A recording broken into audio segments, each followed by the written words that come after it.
آج کے بعد نماز سے الگ محبت ہو جائے گی آپ کو. اور یاد رکھیے گا نماز ضروری کیوں ہے. آپ کو امام زمانہ کو ملنا ہے. صاحب الزمان کو بے حیا لوگ پسند نہیں ہیں. میں نے بہت آغاز میں کہہ دیا صاحب الزمان کو بے حیا لوگ پسند نہیں ہیں. یہ گھرانہ صاحب حیا ہے. میں آسان کر دوں یہ گھرانہ خالق حیا ہے. یہ گھرانہ قاسم حیا ہے.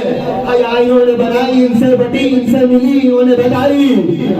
بھائی صاحب الزمان کو بے حیا لوگ پسند نہیں. اپنی گناہ گار ہو جاؤ گے تو خود فرماتے ہیں تمہارا ایک گناہ میرے آنے میں 40 دن کی تاخیر کر دیتا ہے.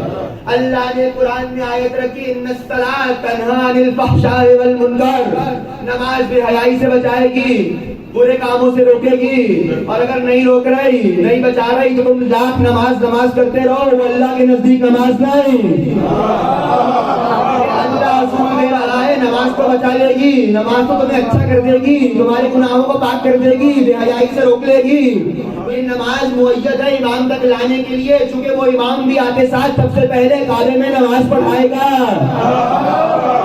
وہ امام بھی آتے ساتھ کعبے میں نماز پڑھائے گا. سننا آ گیا تو سنائی دیتا ہوں اس نماز کا حال بھی. امام بھی آئیں گے, کوئی اور بھی آئے گا.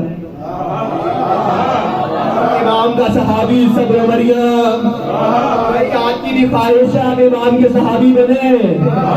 عیسیٰ صحابی ہے, کیا کہنے صاحب الزمان کے اپنے چاہنے والوں کو انبیاء کی صف میں کھڑا کر دیا.